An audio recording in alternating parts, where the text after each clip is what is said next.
एक छोटे से गांव में सरस्वती देवी अपने बेटे मोहन, बहू रीमा और बेटी गौरी के साथ रहती थीं।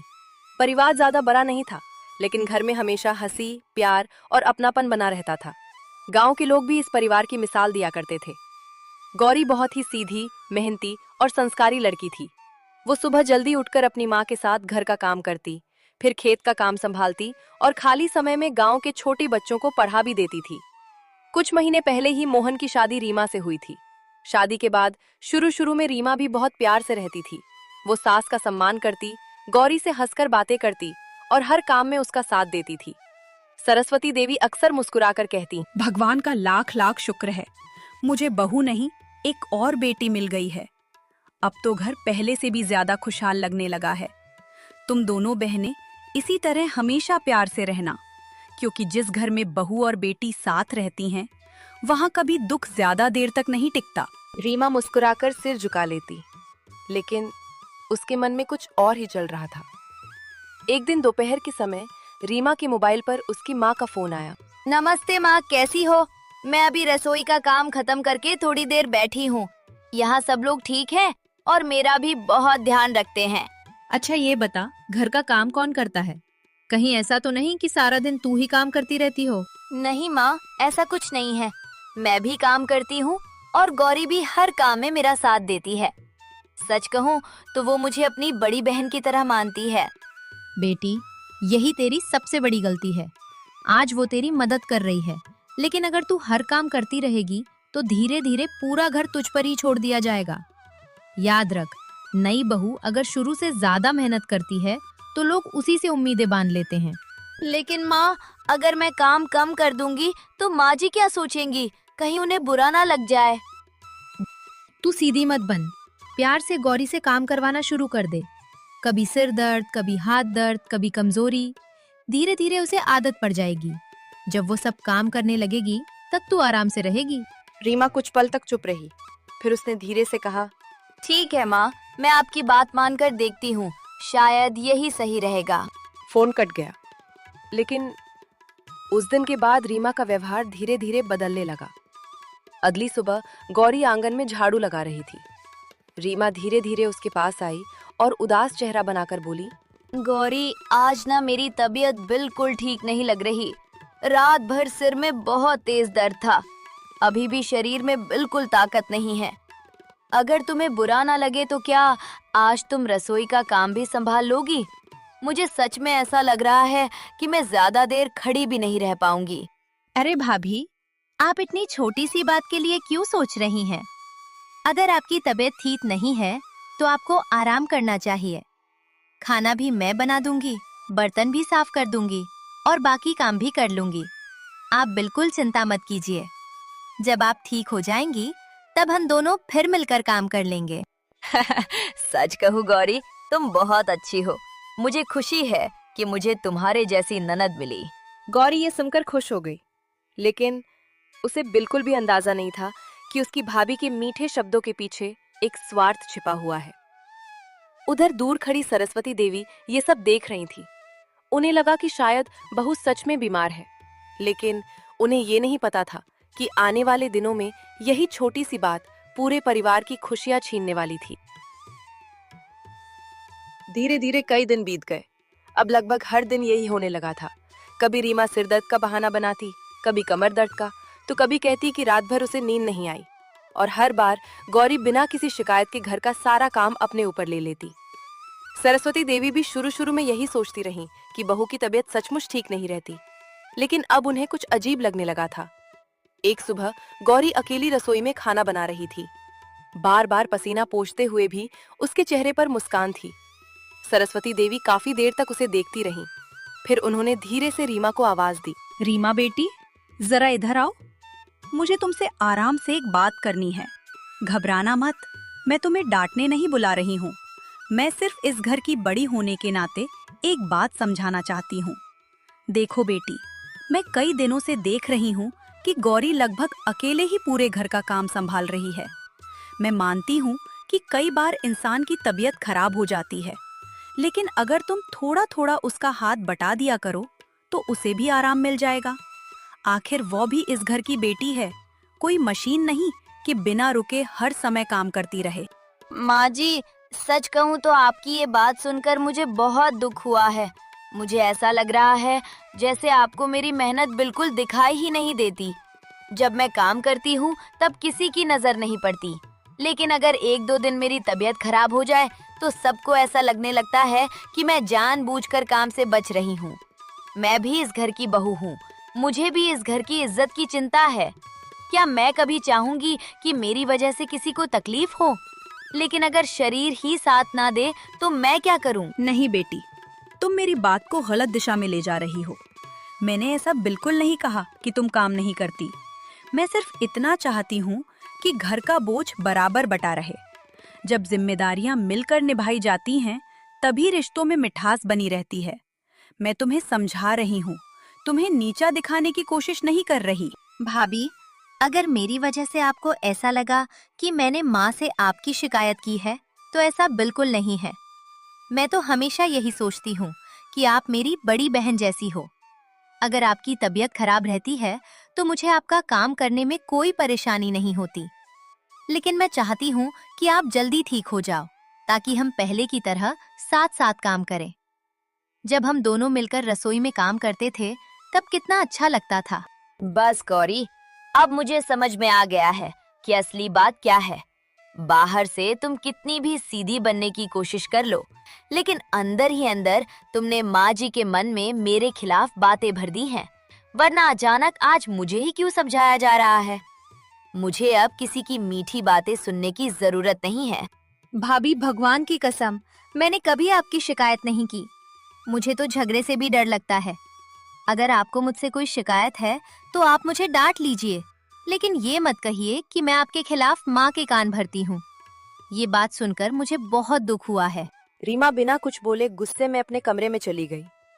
शाम को जब मोहन काम से घर लौटा तो रीमा पहले से ही उसका इंतजार कर रही थी।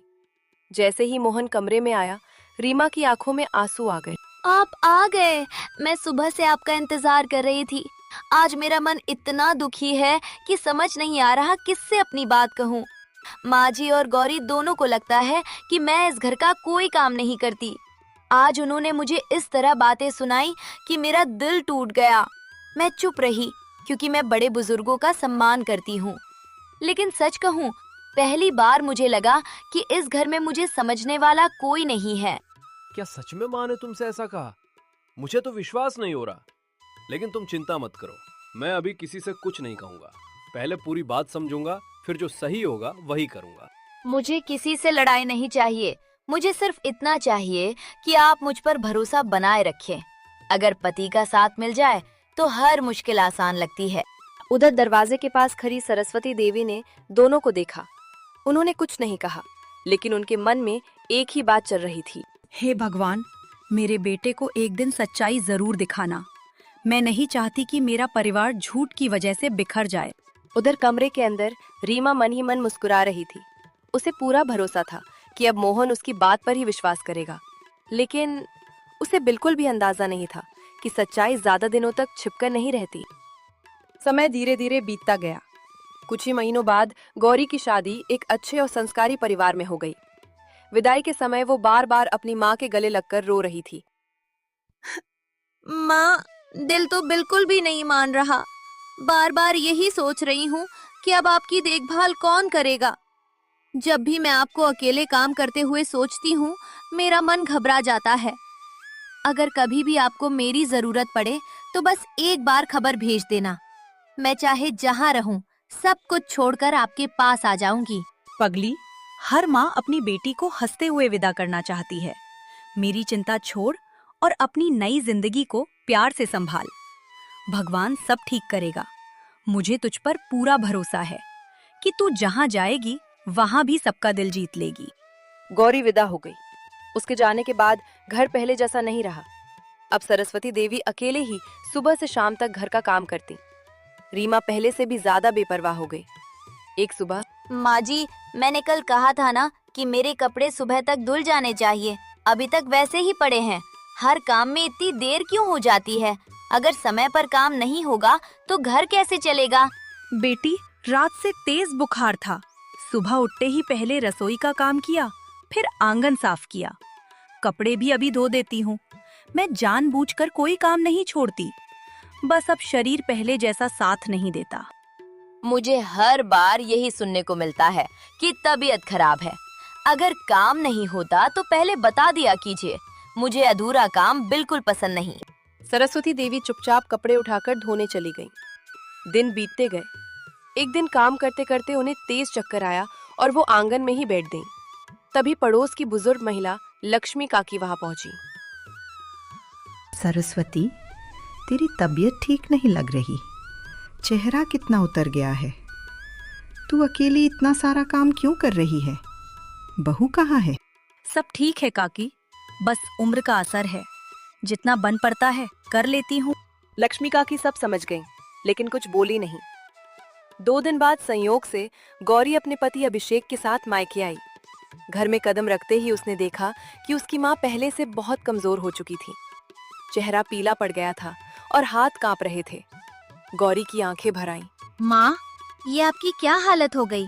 आपने मुझे एक बार भी नहीं बताया। क्या मैं इतनी पराई हो गई थी कि अपना दुख भी मुझसे छिपाने लगी? अगर मैं आपकी बेटी हूँ तो मुझे आपका दर्द जानने का भी अधिकार है। मैं नहीं चाहती थी कि तेरी नई जिंदगी की खुशियों पर कोई असर पड़े, इसलिए सब कुछ चुपचाप सहती रही। माँ का दिल हमेशा यही चाहता है कि उसकी बेटी मुस्कुराती रहे। इतने में लक्ष्मी काकी भी वहां आ गईं।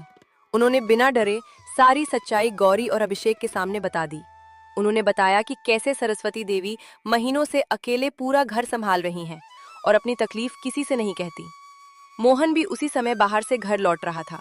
उसने दरवाजे पर खड़े खड़े ये सारी बातें सुन ली।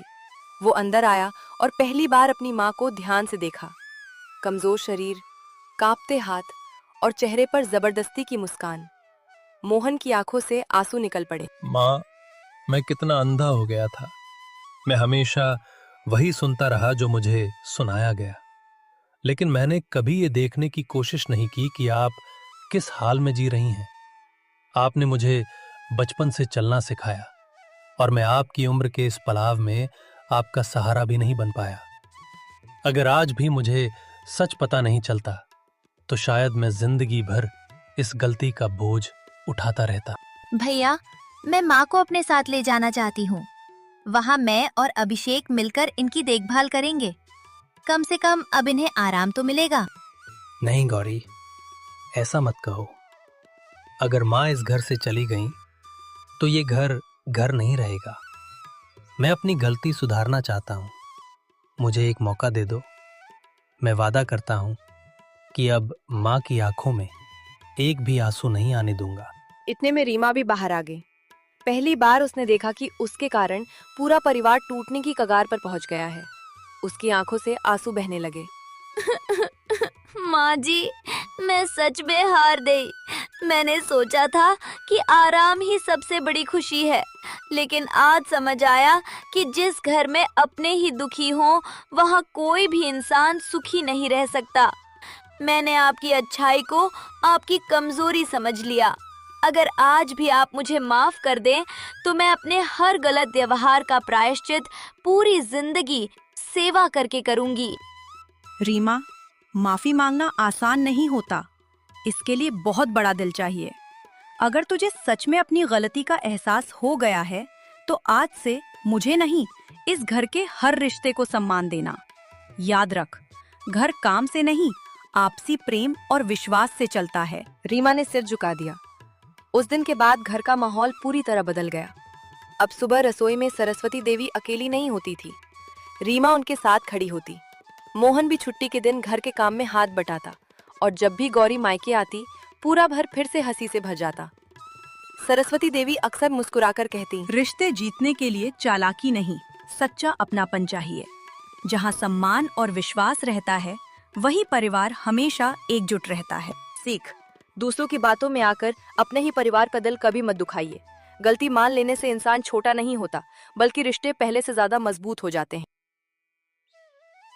एक छोटे से गांव में कमला नाम की एक औरत रहती थी। उसका एक बेटा और उसकी बहू पूजा थी। पूजा बहुत मेहनती, समझदार और शांत स्वभाव की थी।